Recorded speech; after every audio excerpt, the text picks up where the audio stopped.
Good afternoon, everybody, and welcome to Question Time. And as the music suggests, this is going to be similar to that of the BBC. So I'm delighted to have a very distinguished panel before us today, and one which we have gathered at quite short notice. So thank you very much to all our panelists for making themselves available. On my right, starting on my right, we have Molly Scott-Cato. Molly is a Quaker, a Green politician, an academic, an environmental and community activist, and a Green economist who's the current member of the European Parliament for the South West of England and Gibraltar electoral region. She was first elected in May 2014 and is the first Green Party MEP to represent the region.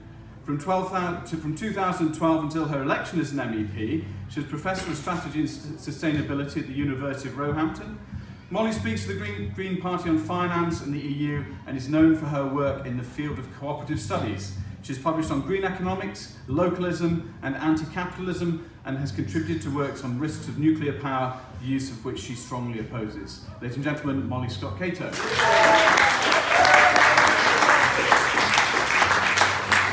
On my immediate right, we have Tim G. Tim has already given us his thoughts earlier on when he opened our festival. He's a writer and campaigner. Tim has written for The Guardian, The Independent, The New Internationalist and Peace News, amongst others. He's the author of 2 other books, Counterpower, Making Change Happen, and You Can't Evict an Idea. His third book, Why I'm a Pacifist, has just been published, and as I said before, he's already joined us. So, ladies and gentlemen, welcome back, Tim G.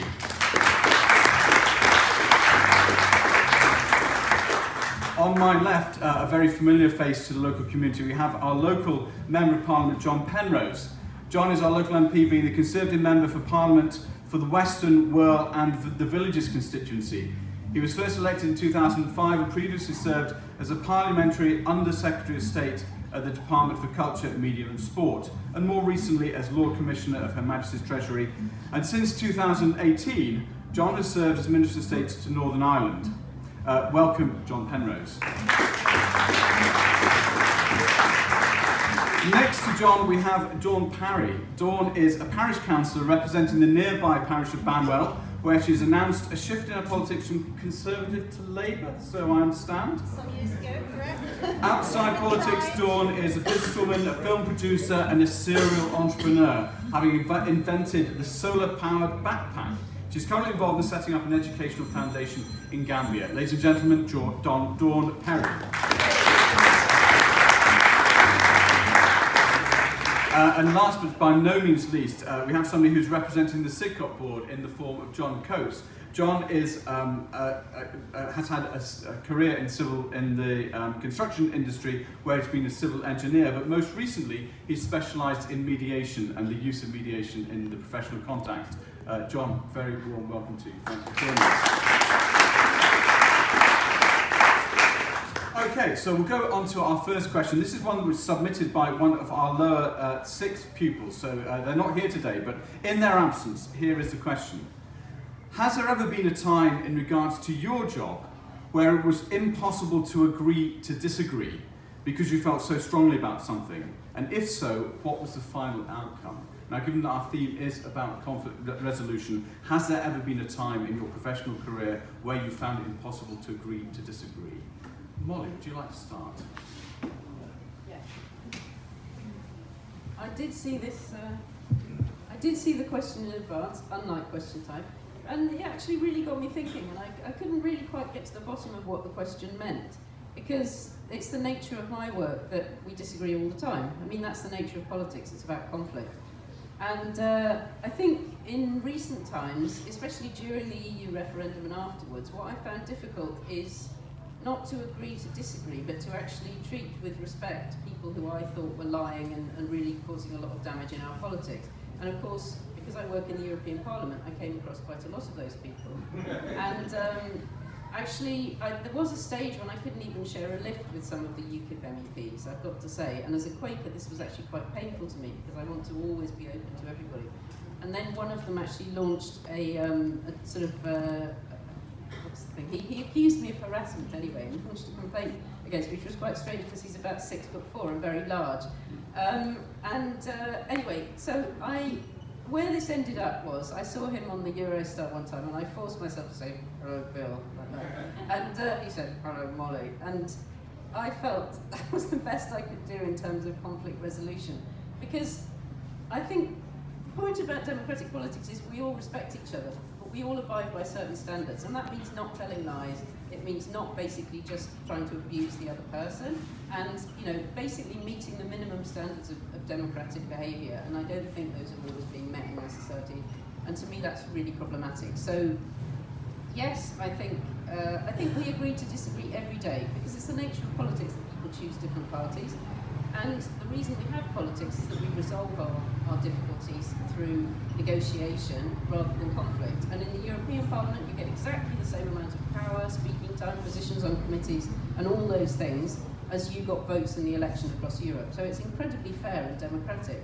But I also think it's necessary that we meet minimum standards of behaviour as politicians. And if we don't do that, then the means of mediating conflict through political discussion becomes very difficult. Thank you for that. Tim. Well, I'm a campaigner, and is this on yet? I'm a campaigner, and one of the places that I learnt to campaign was at university in my late teens. I was very active in the campaign in Scotland for free education there, which Scottish students have, incidentally, in Scotland now.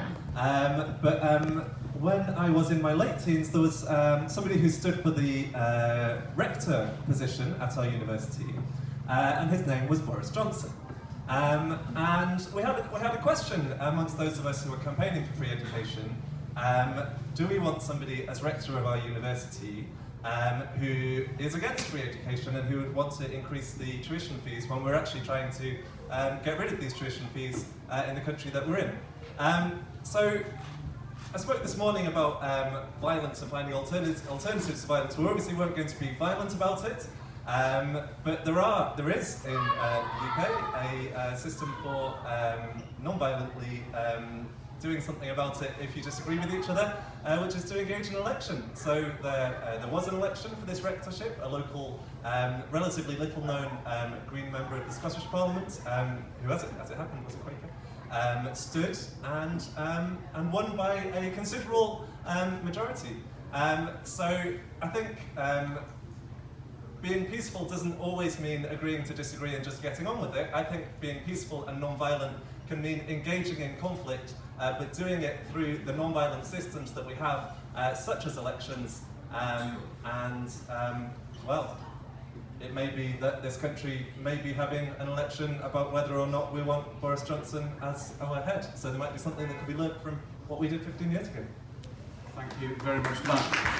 Who knew that we would have the B word in the first response to the question, and it wasn't Brexit. So, John, over to you. Dean, agreeing and disagreeing in the Conservative Party? Does such a thing ever happen?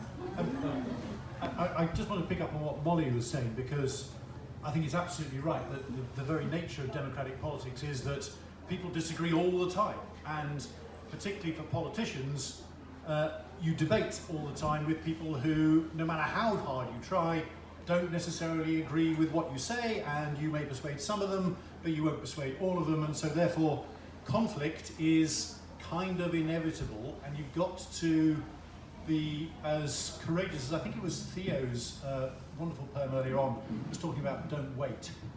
You have to be able to face up to that and not step back from it and say, no, I am going to be able to disagree with you, but I'm going to do it, and again, as Molly said, respectfully. I think that what tends to happen most often in the Westminster Parliament, and from the sound of it as well in Brussels too, is that you do agree to disagree, but you don't stop there. So this is a multi-phase game. This is a multi-battle war.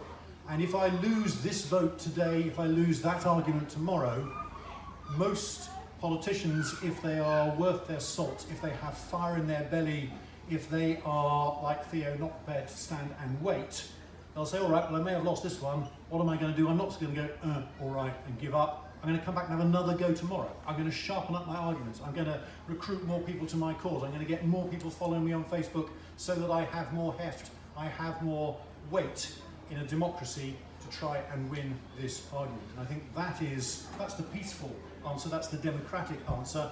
And I'll just leave you with a thought. There's currently a set of talks going on in Northern Ireland, right as we speak, to try and get the Northern Ireland Stormont Assembly reconstituted. It's been out of action for over 2 years. And a gentleman from inside the civil service gave us all a summary about how it's going, and very, very heavily truncated. His words were, well, they've all been in the same room now for 3 weeks, and so far no one's punched each other. And that's probably the best you can say. Hi.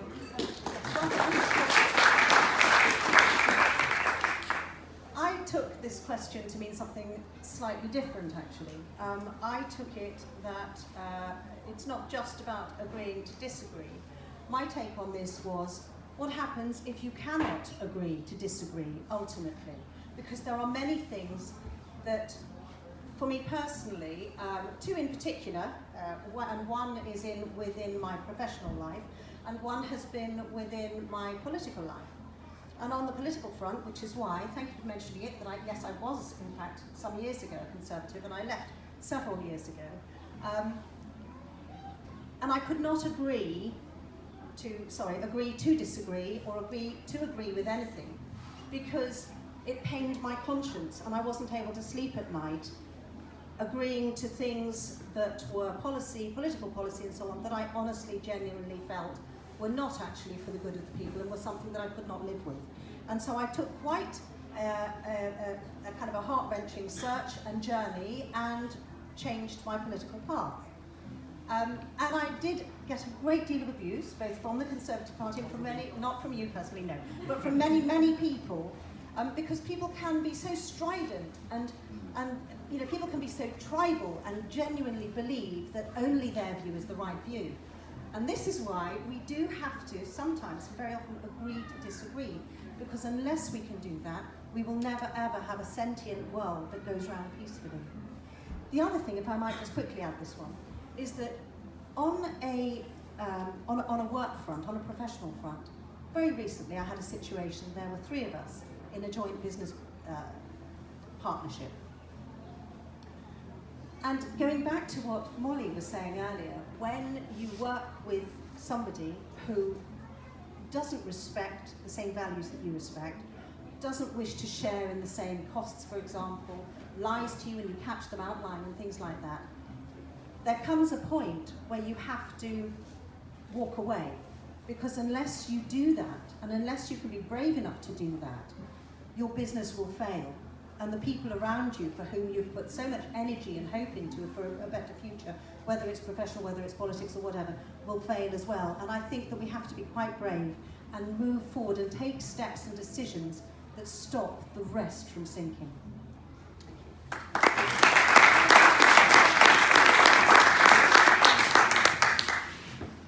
Yeah, well, I also saw this question yesterday, and I think it's a quite a clever question, because when I first looked at it, well, yeah, we all use the phrase, I think, agree to disagree.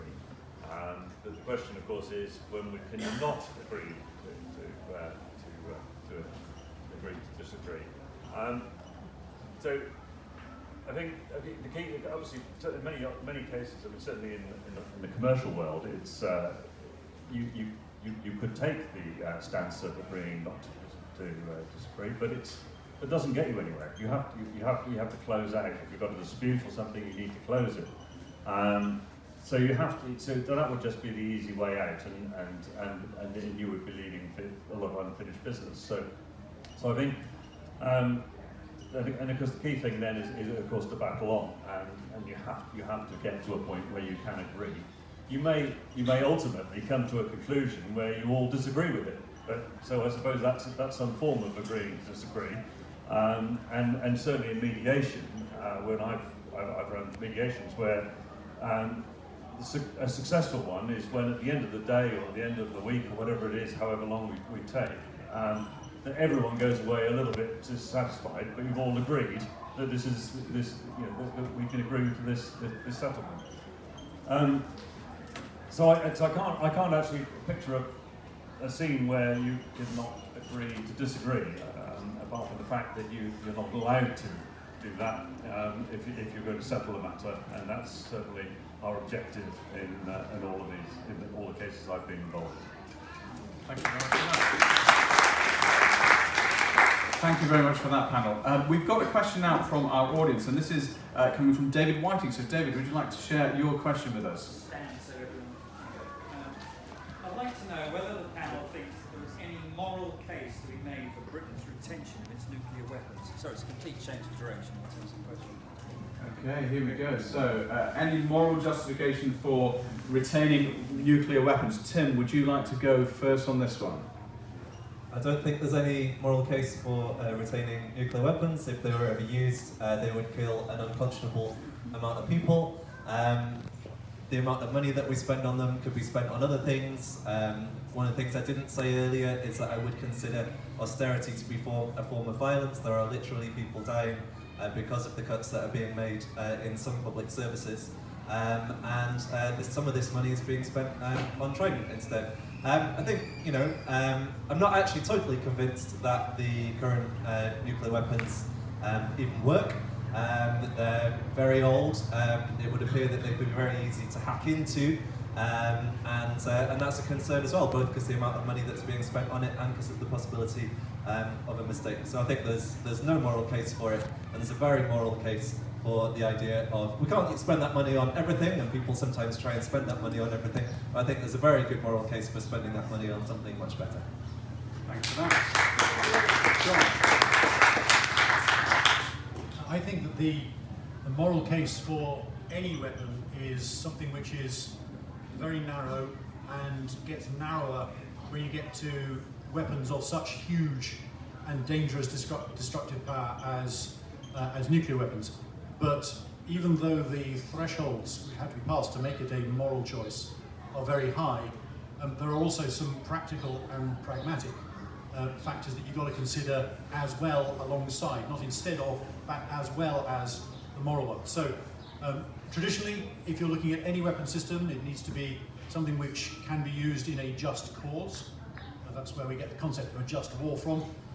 That's often a very badly misused phrase, but there are occasions when the danger of being overtaken by people who will do unconscionable evil and destroy, in some cases with evil regimes, millions of people, certainly tens of thousands of people, and in some cases, mercifully rare, millions of people, means that they have to be stopped, and you have to stop them if necessary and as a last resort with violence. And that's what I mean by there is a high but nonetheless a real moral bar to whether or not you should have any weapons at all and whether or not you should ever use them. The difficulty, of course, with really serious, much bigger weapons, i.e. either nuclear or indeed biological or chemical, is that they are of such enormous destructive power and in some cases so incredibly difficult to direct or to target that the risk of wiping out entire populations, wiping out entire areas, or wiping out large numbers of innocents and non-combatants as well, makes their use even more difficult to justify and envisage. And that is why, for example, we have international treaties against any kind of use of biological weapons, any kind of use of chemical weapons as well. They are occasionally broken, incidentally, and have been recently, but in theory they are illegal and should remain so. The difficulty with nuclear weapons is we do not have a complete ban on those globally. If you could get everybody to sign up to one in the same way as they have for biological and chemical weapons, then we should do so in a heartbeat. But until we do, we also have a pragmatic need for a way to stop people using nuclear weapons against us or against those we are allied with, those we care about, and those who care about the cause of freedom, if only because you only have to look at the awful and dreadful scale and toll of human misery and death, which has been achieved by people even before they ever get on to using nuclear weapons, by awful regimes such as Pol Pot's Khmer Rouge and many others, to understand that man's inhumanity to man, just on occasions, very rarely, but absolutely as a last resort, has to be stopped with violence. Okay, thank you for that. Dawn? I think we should completely ban nuclear weaponry across the planet, full stop. Thank you. I really do. I feel very strongly, you used words, and I don't mean to pick on you per se, but you used words moral and pragmatic. There are no pragmatic or moral reasons or justifications for wiping out entire continents at the press of a button, because on one strange day we might have some, complete kook pot pressing the button, the nuclear button. I'm deeply concerned that in our own country we've got an out-of-date, terribly expensive system here anyway, that's completely useless, not fit for purpose. And if it were fit for purpose, what does that mean? Yet again, it just wipes out millions of people. It's just, we're managing to wipe ourselves out by not adhering to climate change and the requirements. I don't think we need to go down the route of wiping each other out with nuclear weaponry. I think it really is time to move away from all of that. The other thing as well is that there are nations around the world who illegally have nuclear weapons, and we don't kick up a fuss about it. And then there are others that, for reasons of maybe it's because it's difficult for us to get oil or whatever, we do kick up a fuss about, and we say no, they can't. I think we need to have a flat playing field here, get rid of nuclear weaponry, full stop, and make our world a cleaner, better place.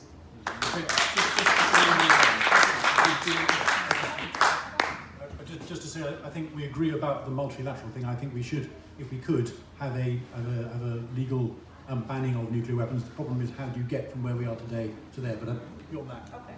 Thank you. Thanks, John. Yeah, I think there is no moral case for nuclear weapons as such. And I think probably there's pretty much agreement on that. But for as long as they exist, and they exist in some fairly sort of remote parts of the world, they're here serving another purpose, and that's as a deterrent against those people that do have them and maybe more willing to use them.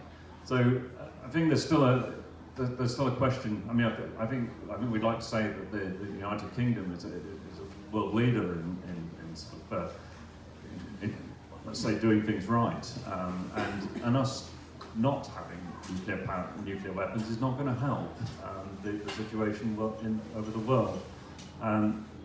So I think that there is no moral case for them, but for as long as they exist, and unless we could actually find the magic solution to actually removing them completely from all parts of the world, I think it's inevitable that a deterrent will have to be retained. Okay, thank you, John. Thank you. No, I don't think it's ever immoral. I don't think it's ever moral to threaten to kill millions of people. I think the whole concept of deterrence, that I'll kill you if you kill me, is in itself inherently immoral and actually morally stunting as well. And also, when we got hold of these weapons, we put through the Non-Proliferation Treaty, which says that other countries can't have them, but to balance that, we will get rid of them ourselves, and we just haven't lived up to that. Now, there is a solution to this, because there is an international process at the moment happening under the UN to remove, it's open for signature now, the multilateral process. So John can sign up to that, he can lobby our government to sign up to it.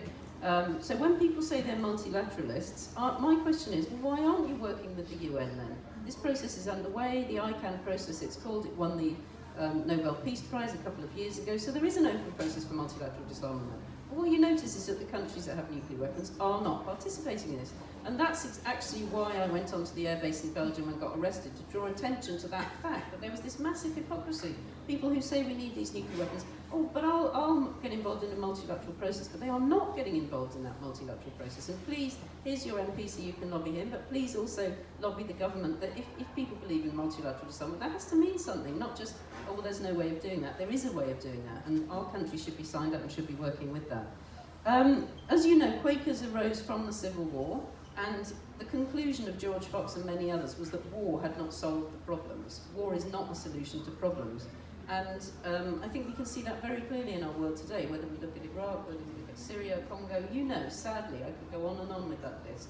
Places where people have started wars for their own reasons and suggesting that they would solve problems, and they have not solved problems, they've made problems worse and led to many thousands and in some cases millions of deaths.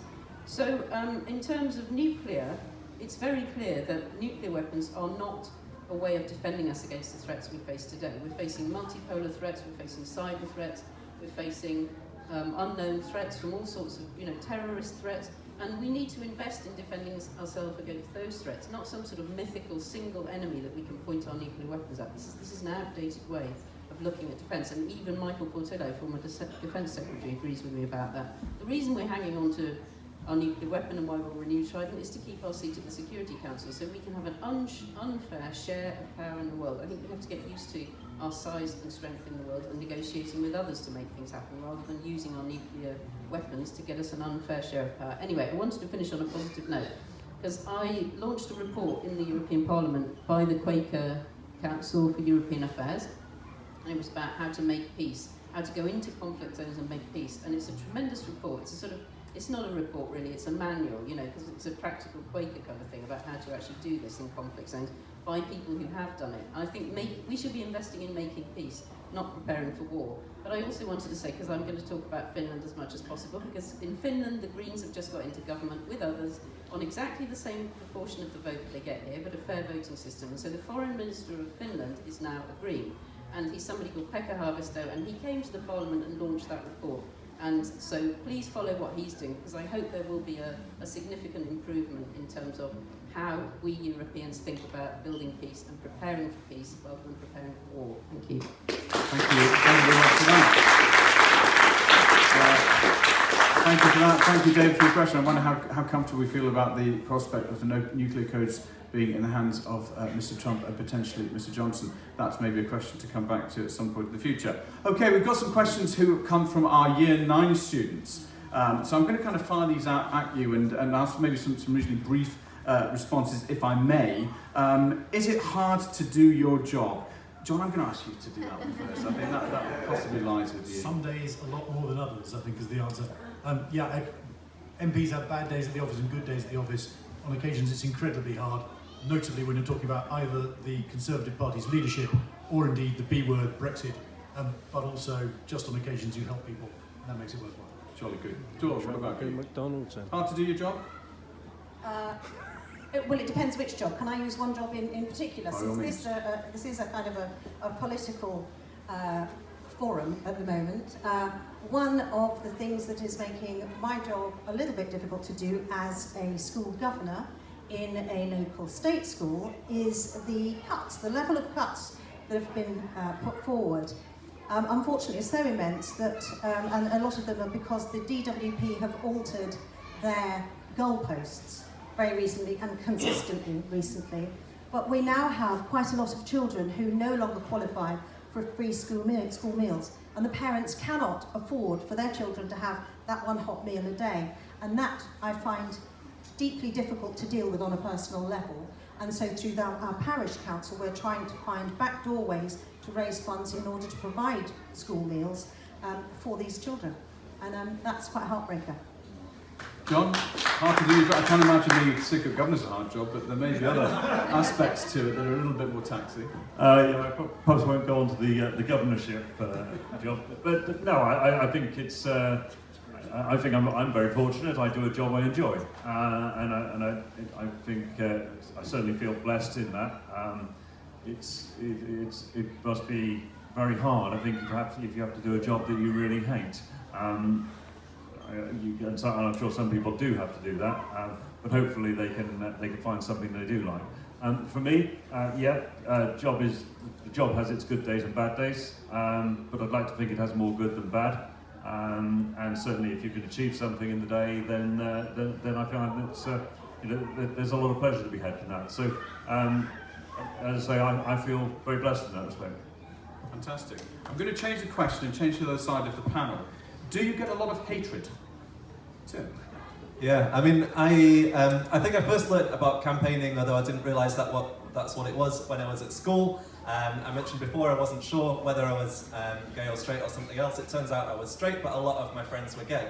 But I would stand up for them, and that would mean that the stones that were being thrown at them would be thrown at me as well. So what I learned from that was that if you stick up for another person, which is basically what campaigning is, then people are going to come after you as well.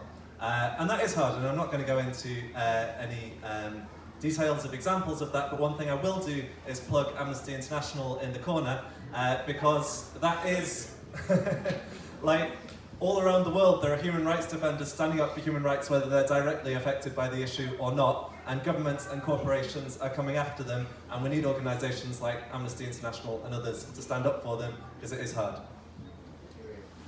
Thanks for that. Molly, a lot of cases in the European I Parliament? have received some hatred, not in the European Parliament, but from citizens in this country, because they've been told all sorts of things about what the European Parliament does, like letting jihadis in to rape their children, and all sorts of lies like that has caused people to hate me. Because why would I defend the European Union if it was doing things like that? So that's actually been very damaging, that people have believed lies about the European institutions and then they blame me for that.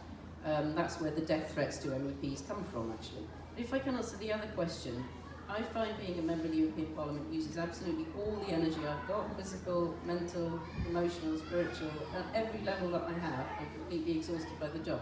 But I absolutely love it, partly for that reason. I feel like finally I've found something to do that really challenges me. And I just wanted to say thank you for your help me go back. And please let's make sure it's 5 years, not just 5 months. Thank you. Thank you for that. Okay, I think one for all of the panel here, and this again comes from our Year 9 students. Do you think there will ever be world peace? Dawn. Gosh, that's A an quick enormous response to that question. one. Do I think there will ever be world peace? I would love to hope that there could be. But we can see already from the schism in our own country because of a leave or remain vote, one single issue that hasn't even touched on religion or anything else, the schism it can cause in society. And that's just in our country. We're not infamous for going to war, certainly not for the last 50 years. So I cannot believe, no matter how much I want to, that we will have peace across this planet. There are a whole variety of reasons. For example, was it yesterday or the day before, we had Donald Trump surmising, a little guess out of the blue, that Iran had bombed 2 oil tankers. We have no knowledge of this. No, and the damage that could cause internationally is immense, and the knock-on effect immense. So while we have nutcases, unfortunately, at the helm in countries making decisions on behalf of all of us, I don't believe that we will have world peace. I also, while we have nuclear weapons, and for whatever reason a desire to hurt each other in different countries, I don't believe that there will be world peace, though I sincerely would love to see it. Okay, so no, but like to be proved wrong, I think I'm going for Yes. that. Okay, Yes. John? Well, I suppose, regrettably, it can't really be achieved. But I think it's all about the levels. There will always be conflicts. There are probably conflicts, in every society, in every group, because some people will want to get on. They'll want something on more than the person next to them. So these conflicts are always there. But what I think we could hope for is that the peace is not harmful. The lack of peace is not harmful, and what we're seeing at the moment is that what we could achieve would be yes, there will be squabbles, there'll be disagreements. So there's not peace, but it's not harmful to society. So I think what we could strive for would be a much calmer world. But I think there will always be conflicts. Okay, thanks for that. Molly? I know it's a complex question. Can we have a reasonably brief answer? Yeah, I'll try and be as quick as I can. Firstly, I think there is actually good news on this front. If you look at how many people have been killed in conflict, it's far fewer than it was in the last century, and it is declining. So although it's easy to be depressed, the data show that we have more peace and fewer people killed in wars than we used to. And I think we do know how to make peace, and I think the European Union is a beacon of exactly that method of making peace. It's about getting to know each other, it's about finding common cause, it's about working together on common projects, and that's why I'm particularly disturbed about the rise of nationalism and people encouraging nationalism, because the European Union was the antidote to the nationalism that caused the Second World War, and that is, and it's nation states warring with each other that are the problem, and a union of nation states is the solution to that. And just to say, I wasn't here for the slam session, but if I had been, my poem would have been called No Justice, No Peace. Thank you for that. Tim? And I guess the flip side of that is no peace without justice. Yes, exactly the same. I remember reading a thing by Tom Landorfer, saying conflict isn't necessarily a bad thing. It's about addressing violent conflict and addressing conflict. Well, I hope I summarised it okay there. I know you wrote a lot more than that. But anyway, I think the positive thing to say is we do have the tools to get rid of violent conflict and get rid of war. If we were all anti-racists, we couldn't have war. If we were all feminists, we couldn't have war. If we did the reasonable thing of severely cutting down, if not stopping, the arms trade, then those conflicts that there are would not be able to reach the level of violence that there is. So there are all things part of our society. Those are all things that we can do from today, from tomorrow. And whether we do it or not, I don't know. But what I do believe is that it's absolutely possible. Thank you for that. John, what do you think? I think that a world without conflict is probably impossible. A world which is a great deal more peaceful in terms of armed conflict than today, yes, that really is possible. And Molly is quite right to say that since the last century we have made some very material steps in that direction, although there's still clearly an enormously long way to go. The one thing which hasn't been mentioned so far, which I think is the biggest single factor in turning conflict into non-armed conflict, i.e. more peaceful forms of conflict resolution, is democracy. And I don't think it is accidental that one of the things that has happened at the same time as the reduction in the number of wars and the number of people killed in wars on the planet over the course of the last 40 or so years has been the number of democratic states has gone up. And democracy is one of the most brilliant, not perfect, but is one of the most effective mechanisms yet derived and devised by man to come up with a peaceful answer to a non-violent answer to resolving conflict without having to resort to the use of arms. The number of democracies and the quality of those democracies took a big step up a few decades ago, and we need to continue that process if we possibly can, because it is far, far, far rarer, not unknown but far rarer, for democracies to invade each other and launch wars against each other than it is for countries that are run by other forms and systems of government. Thank you very much for that. Yes, simple question, complex answer. It's one of the reasons why we have our Peace and Global Studies Centre here at Sidcot, to just engage in the complexity and the nuances of this idea of what makes peace. We're going to come to the floor just in a moment, but we do have one question just before we do so. Charlotte Manser, can you give us your question? So my question is, obviously with climate change being a big issue at the moment, and how do you, in your daily life, in your work life, work towards living a self-sustainable life? Does that make sense? Okay, so sustainability starts at home. How does that look in your household? John, you're going to tell us. John at the end. This is confession time, is it? You don't need to go through your bin, but you can do this a little bit.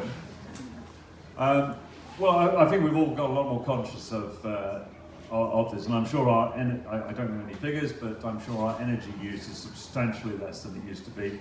Certainly my house is a lot more insulated than it was. I drive a more economical car than I used to. I try not to drive if I don't have to, share the car, all these sort of things. But I wouldn't say I'm exactly a campaigner of it. I'm probably not the best. I'm not a champion, shall we say, of this, because I still drive a car. I still do all those sort of things that perhaps we should try and avoid.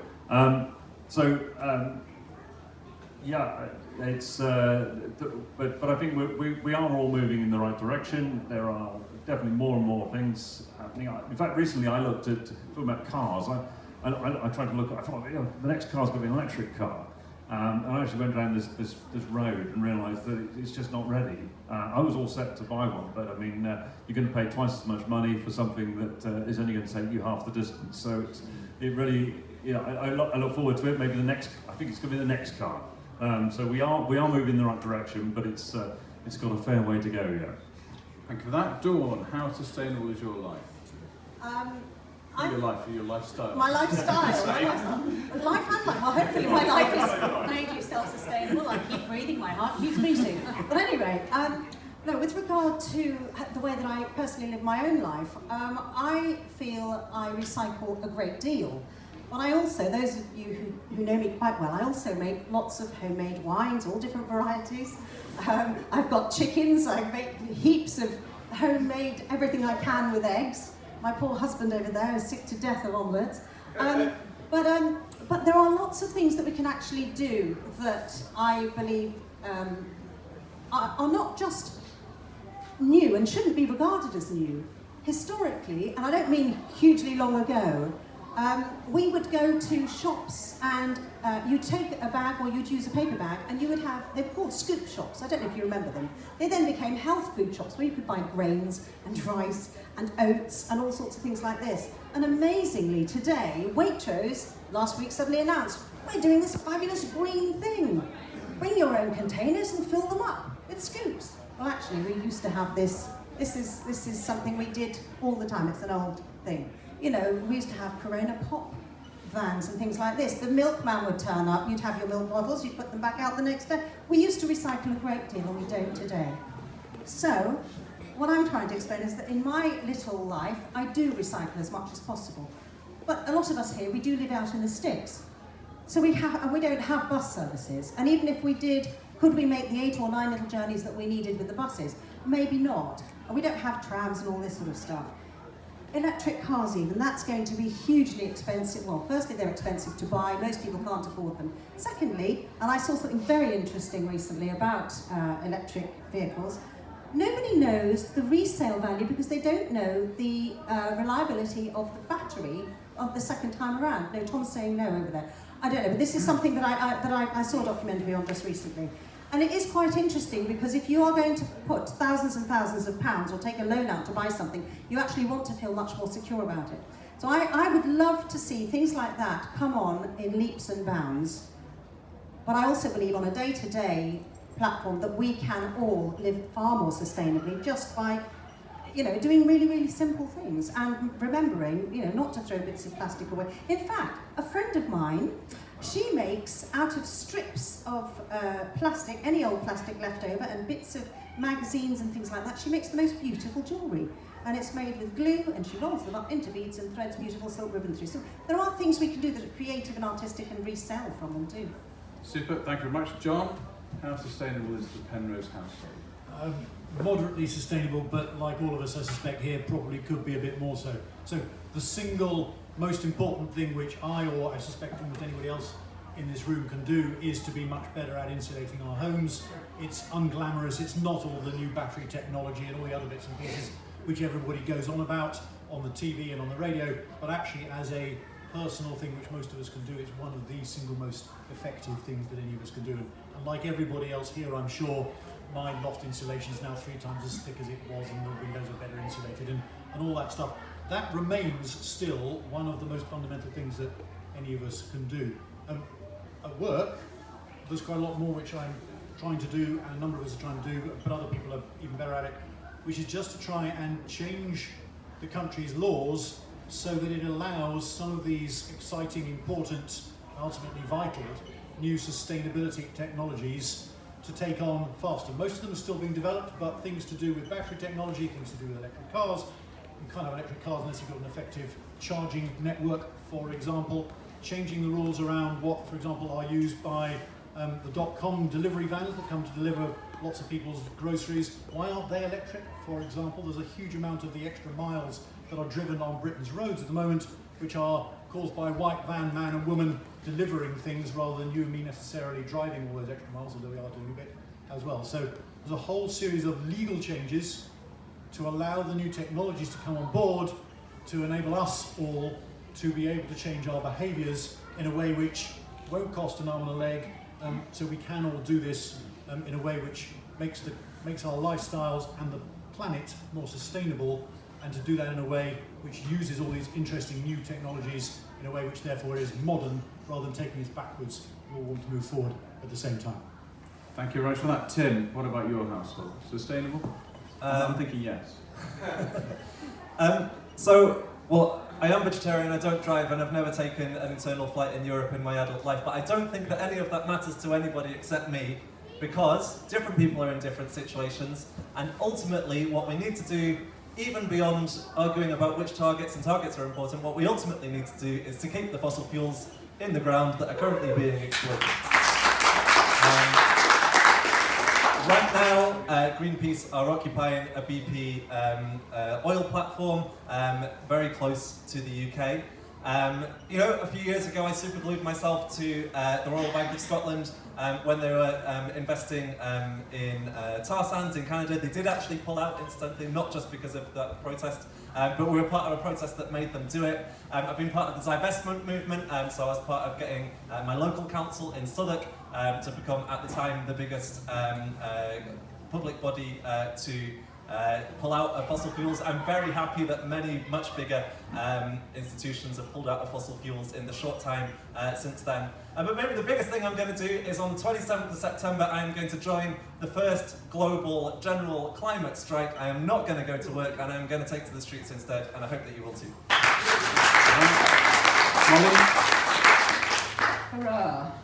And the best time I had last year was blocking the bridges in London with Extinction Rebellion. If you haven't been, go! You feel so powerful, it's really wonderful. But I wanted to actually agree with John. I don't know if I'm going to invite him, I'm going to appeal to him to be on those bridges, but maybe he will, we can all try. But I wanted to say that I think it's much more about the system than it is about individual behaviour. I will get to your question at the end. But at the moment, some of the things you should be doing are more expensive than the things you shouldn't be doing. I mean, trains versus planes is a really good example of that. I'm an economist, so I think we need to set up the financial incentives so they work in the direction of what we want people to do. Now, in terms of changing the system, the way people voted in these recent European elections has been very powerful because we've got a bigger group of Greens in the European Parliament, and I can tell just in the negotiations we're having at the moment about what the Parliament's going to do for the next 5 years, we're being treated with considerably more respect and we're actually leading the agenda now, and that's because people sat on those bridges, it's because we had the school strikes, it's because Greta Thunberg came to the Parliament and gave everybody a really hard time, good for her, and that has just made a real difference to the way people voted and the way the Parliament looked. Obviously, if you want to know what I'm doing on this front, there's loads of stuff. Please sign up to my newsletter and then you can feed back to me and also find out what I'm doing, because it generally doesn't get reported, which is a shame because there's a lot of movement on climate action and it would be encouraging to people to hear about it.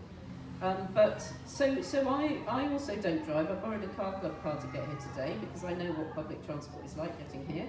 But I don't have a car. I spent 9 hours on a train yesterday. I suffer for not having a car because public transport is abysmal and very expensive. So number one thing is we need to improve public transport. I also said during my last mandate that I'd fly only once, and I did do that. And I'm hoping I'll get 5 years and I'll make the same pledge this time.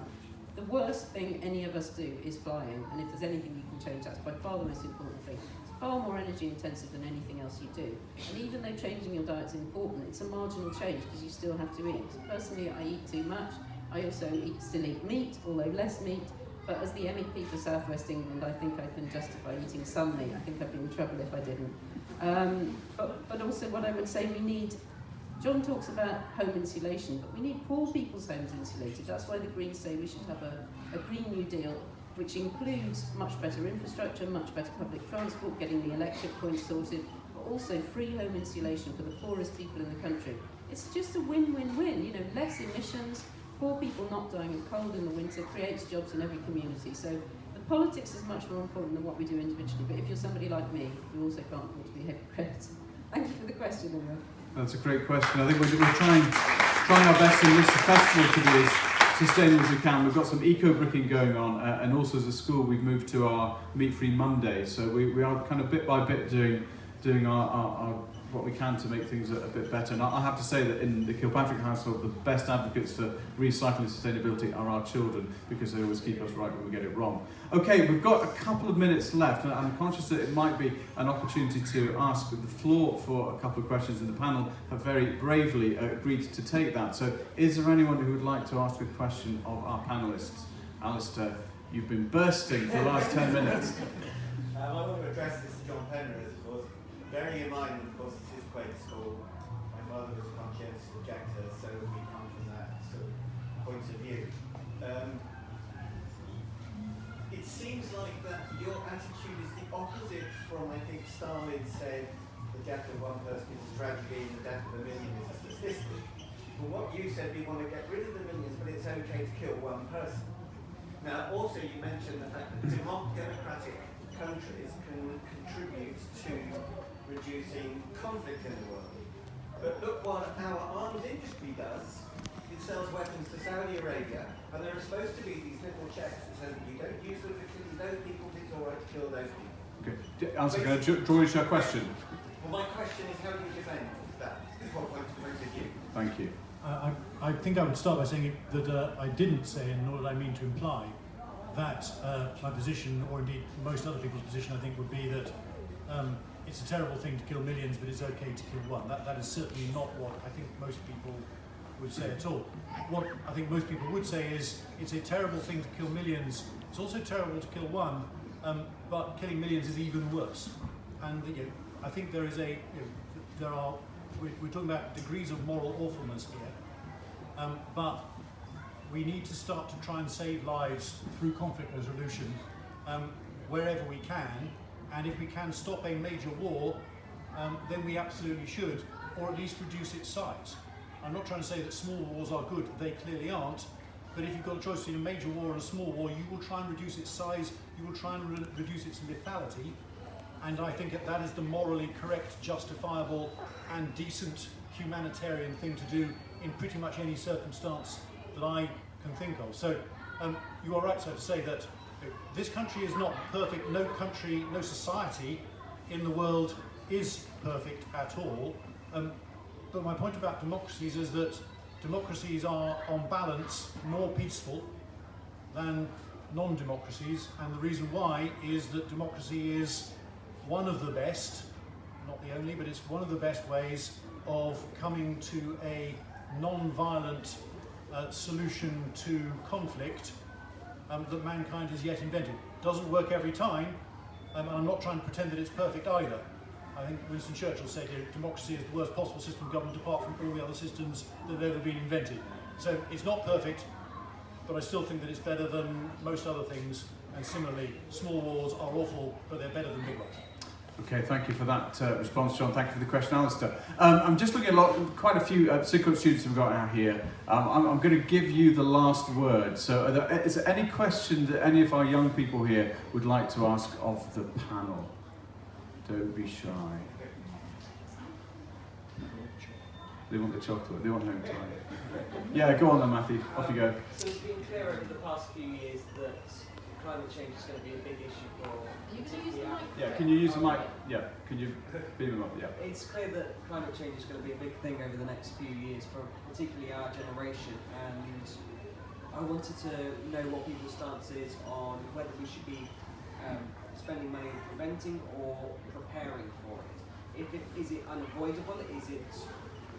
Are we able to do something about it, or should we start preparing for ways to survive the increasing sea levels, away from moving people away from the seas and making flood shelters? Should we be doing that rather than trying to protect what might just be futile anyway? Okay, fantastic question. So climate change policy, should it be proactive as well as reactive? Okay, very quickly. Yes, Molly, I was going to start with you if we can. Well, the reality is that my generation and earlier generations have utterly failed your generation, and now a large degree of climate change is inevitable, as you say. The first thing to say is we have to do everything we can to minimise that as quickly as possible. Stop subsidising fossil fuels, reverse the cuts to support for renewable energy, change our transport system like I've just described. I mean, I think we should be, the Green Party says we should target zero carbon by 2030. Finland, I said I'd talk about Finland, has made the target 2035, and that's a government target now. So 2050 is far too late. I mean, I don't know how old you'll be by then, probably as old as me. Older than me, maybe. But that's just leaving it far too late. But having said that, we need to act now. We need to do everything we can as if this was an emergency as quickly as possible. Nobody's arguing now with the fact that it's an emergency, incidentally, so let's just get to the action. But yes, we need to prepare as well. And I think, of course you're right, we need to prepare flood defences, but we won't be able to build the flood defences high enough. And one of the most important things that is completely unplanned for is the fact that all our ports are at sea level and we import a lot of our food. So people are just not thinking in the way you're thinking. So I'm glad you're doing that thinking. Please write to more politicians and tell them to think in that way, because we do indeed need to do that. But in my view, the most important kind of preparation we need to make is in terms of the cohesiveness and resilience of our society, because we're going to be depending on each other more. We're going to be having to grow more stuff locally. We're going to have to be looking after each other more than we did. And I mean, some of the things you see people sort of fretting about now are just going to become so utterly trivial. The kind of first first world problems kind of hashtag. We should have like climate emergency problem kind of hashtag, when people are really disturbed about things that they're just going to have to toughen up about. So I think learning to be more resilient, learning to look after yourself more, and building stronger communities is going to be really important for the climate change that's coming. Thank you very much. Yeah, thank you for the question also. The thing that I'd want to add is, of course, that climate change is not just an intergenerational issue, it's an issue between the global north and the global south, between the very rich and the very much not rich. And for many people in many countries of the global south, it's happening now, it's been happening for a long time, and arguably it started happening 100 and something years ago when Britain and other countries came across and started pulling the oil out of the ground in the first place. So one of the critiques of the present climate movement has been by migrants' rights activists for us to say not our house is on fire and let's act as it's an emergency. We need to say our house has been on fire for a long time. So what I want to add to what you're saying is that absolutely we have to address the impacts of climate change because they're happening now. In the UN talks, they call it loss and damage.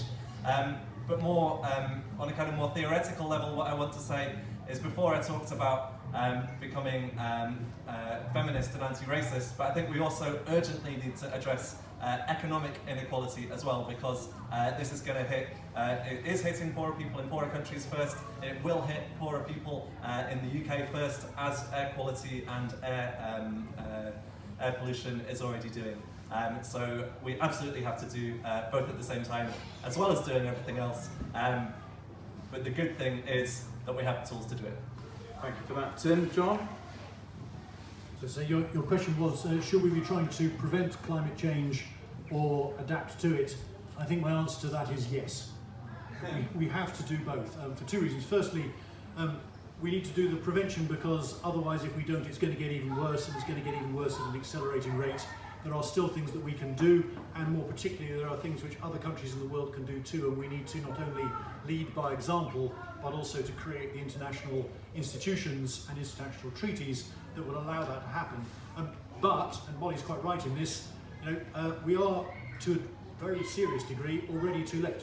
Some of this stuff is already happening, and we're going to need to try and prevent it getting worse, but therefore we are going to need to have some adaptation, and not just us, but other countries around the world, and it's much more urgent for low-lying countries like Bangladesh to have to deal with it too. So I'm afraid the answer is yes to both things, but if we do more prevention now, it will both be better for the planet and also be better for our economy, because it's cheaper to do prevention today than remediation tomorrow.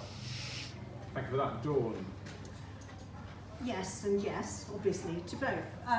You may not like what I'm going to say though, because it may not come across as being particularly popular, and I'm not saying this on behalf of the Labour Party. This is something that I feel, I'm going to be devil's advocate with this. So, we talk about prevention, but we're not talking about how. How do we emit less into our planet? How do we clean it up? And how do we do it quite quickly?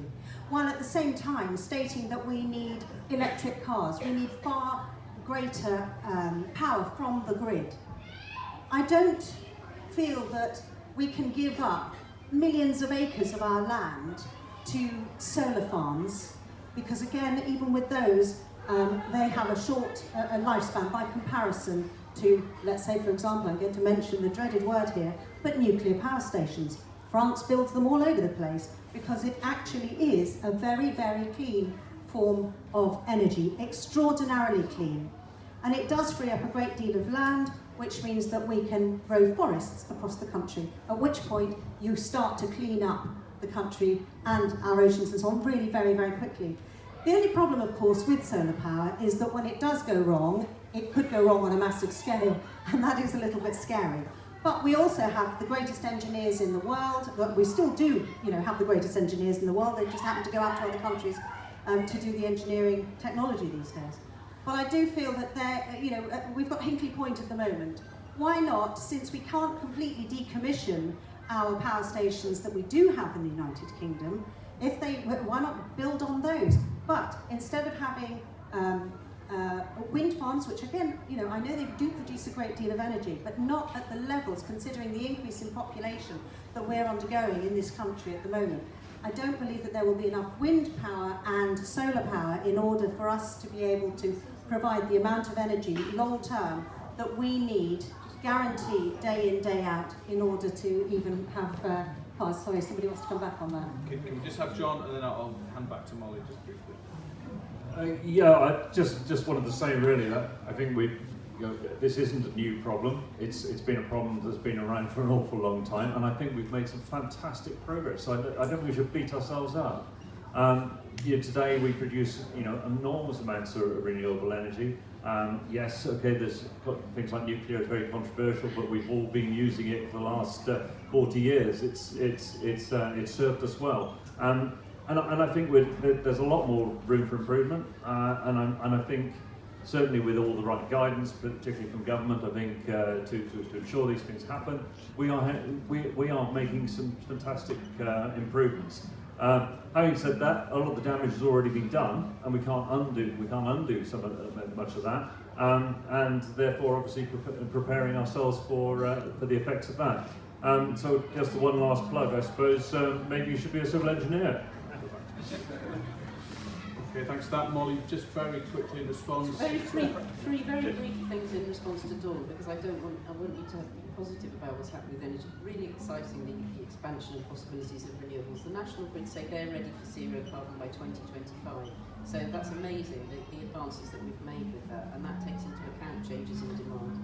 Nuclear is simply off the picture now. Nobody's building nuclear because it's far more expensive. $20 kilowatt hour for onshore wind, $60 a kilowatt hour for offshore wind, $120 for nuclear.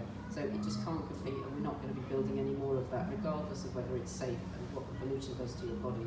And lastly, we need to also bring a lot of the carbon dioxide back from the atmosphere, and we're going to do that by changing the way we farm, much deeper carbon-rich soils, more agroforestry, and more planting of trees. So all of this stuff's happening, and it's complicated, but it's actually positive, and there's huge innovation, and we are going to get there. So please be positive about it. We can do that, but we're still going to have to adapt as well. Thank you very much for that. Matthew, I'm going to give you the last word. What would you like to see our politicians doing now to protect your future? I personally feel He's going to do that. I personally feel that we may already be too late to do a lot of the things that we need to do to prevent drastic changes to our lifestyle. And I feel that some of the best ways to do this are looking for new technology. So looking at new farming methods, new methods of electricity generation, ways like nuclear fusion, and developing scientific methods to do these. And I think those are some of the best ways that we can move forward in a sustainable way and not create problems for future generations that may or may not even come after us. And that's one of the things that I find most disturbing, that we may be some of the last generations on this planet. And I strongly believe that we should be doing everything to prevent that from happening. Absolutely, very well said. Thank you very much for that. I think what I'd also like to see in the not too distant future is all you guys up here and making decisions and being involved in the political process. Folks, thank you very much indeed for your questions.